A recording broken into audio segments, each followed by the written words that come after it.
journalism.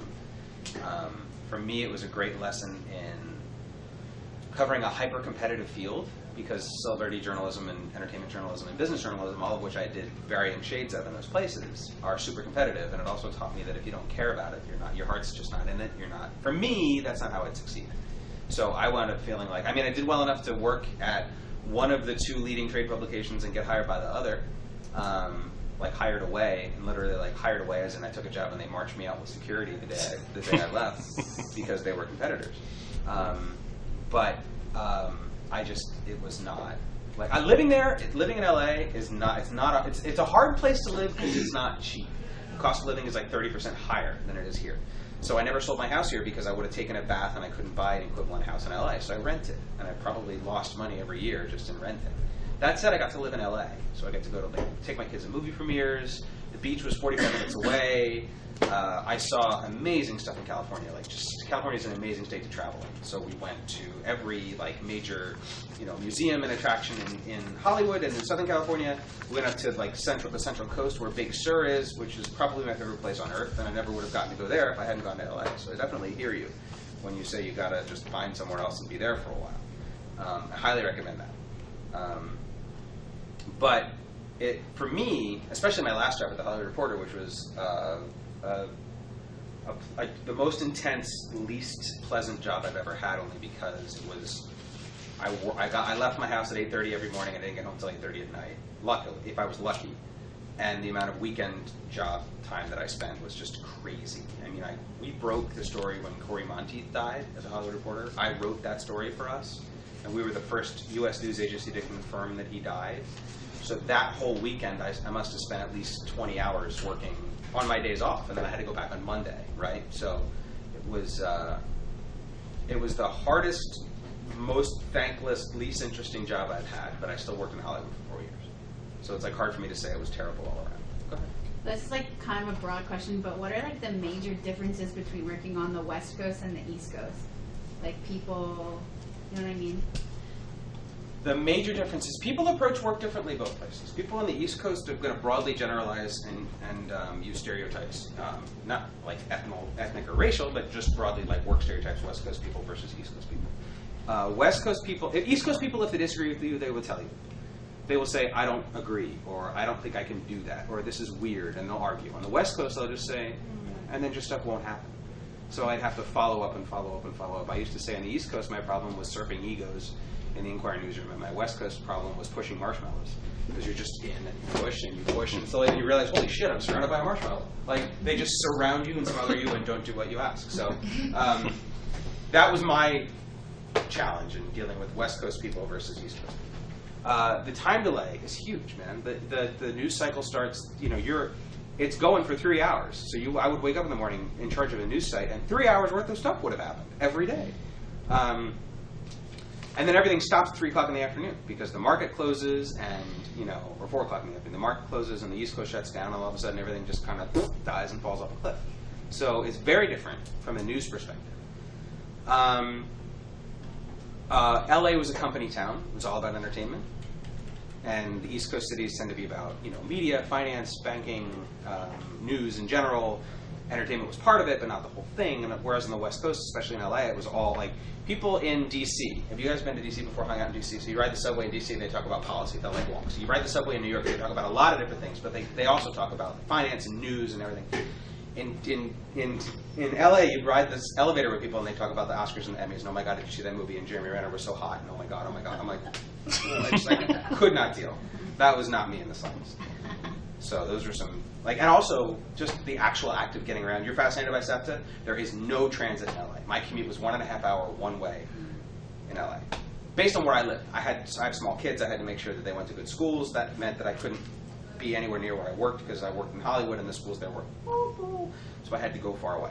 And I also wanted somewhat of a house. They should each have their own rooms. I have a boy and a girl. It's a bad idea to put them in a room together, or just generally speaking, not healthy. So we had to rent a house that was big enough to do that, and to do that I had to be 36 miles one way from where I worked. And the freeways in LA are like nothing you've ever seen. Like 6 lanes in one direction. In one spot when I was driving home, Actually, it was the first week I was there. My then boss took us to a pizza place in Santa Monica, and the 101 crosses the 405. It's 12 lanes, and it was a sea of red brake lights, just sitting still. You just looked around and you saw nothing but a parking lot, basically. The traffic was insane and incredible. There was like the traffic would come to a halt for 5 minutes and then start up again, inexplicably. No reason why. No wreck. Just let's just stop. I saw people going through every phase of putting on makeup in a car, everything, to curling the hair in the car. Once saw a guy reading a broadsheet newspaper while going 80 miles an hour down the freeway. People eating soup. Soup! I get a burger, but soup? Anyway, saw it all, driving in LA.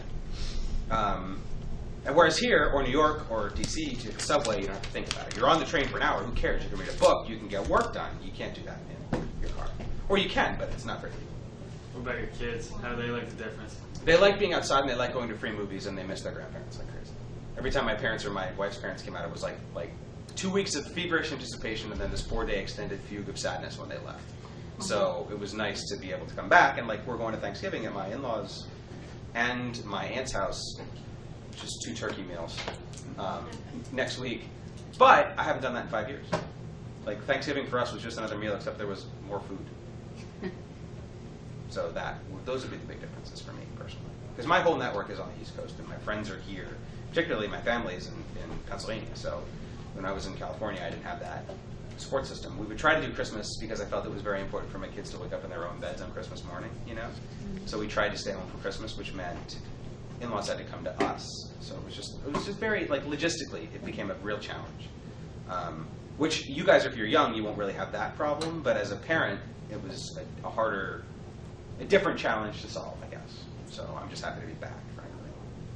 Real quick, back to the Billy Penn website. I understand you guys use and share a lot of people's personal information. Has there been anything like negative as a result? How do we use and share people's personal information? Like when your terms of policy, it says you guys share personal information, like you may do it with people's consent, and for like legal and protecting safety purposes, that you'll share information and you use people's information. Okay. So you won't really know. We haven't really done that. I think that's there for advertising reasons, but we haven't done that on the editorial side. It wouldn't surprise me if we shared what, like. Right, like a source of information that doesn't from. But no, we don't use it editorially that way. I think that's written there so that if you look at pages on our site, then our site can tell what you've looked at so that we can serve you up different advertising. I think that's there for that reason. But I can't speak to it. That's a good question. I read that you were able to report in-state's first ever riot.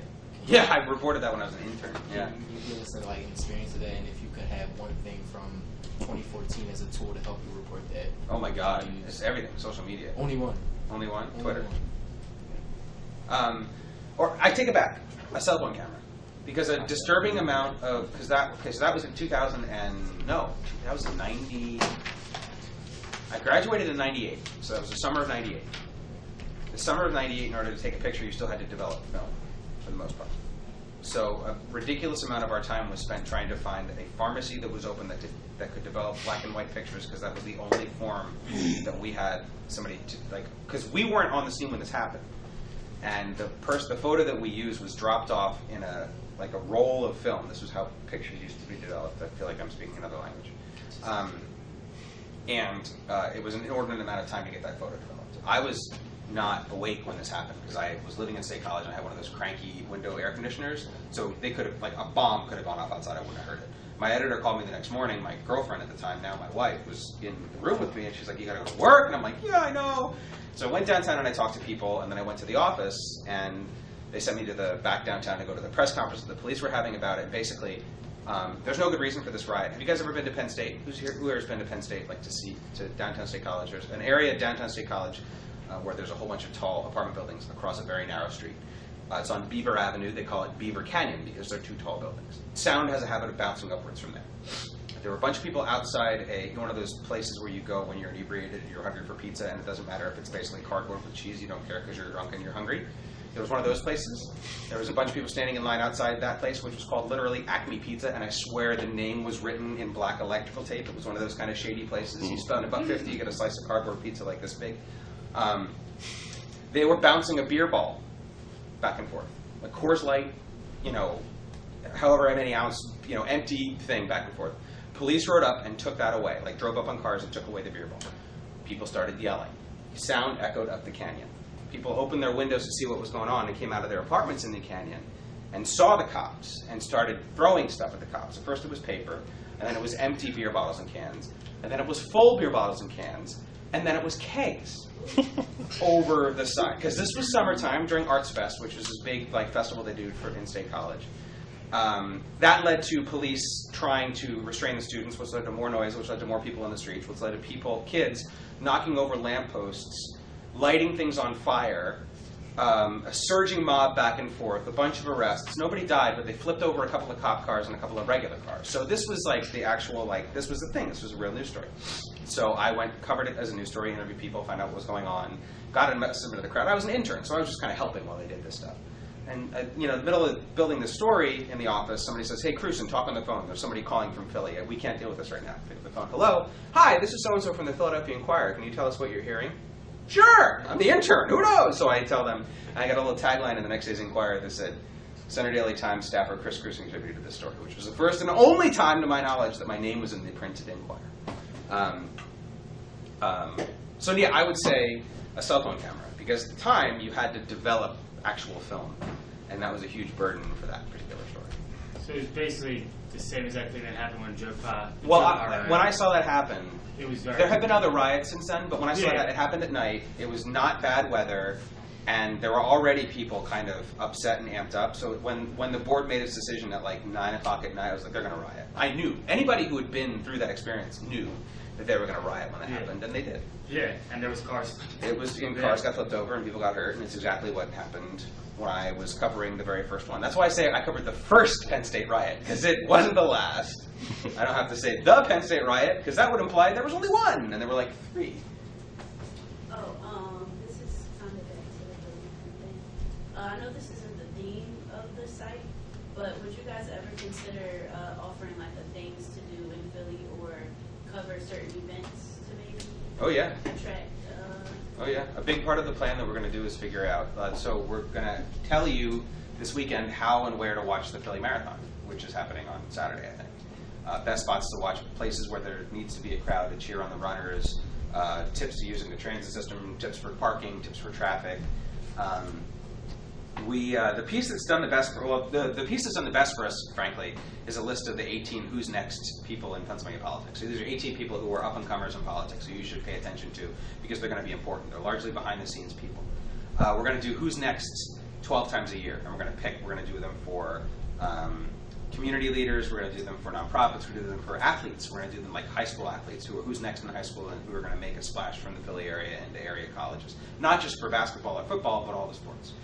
We're going to do who's next chefs, like who are the next hot chefs in Philly, the younger people, not the ones who get written about all the time.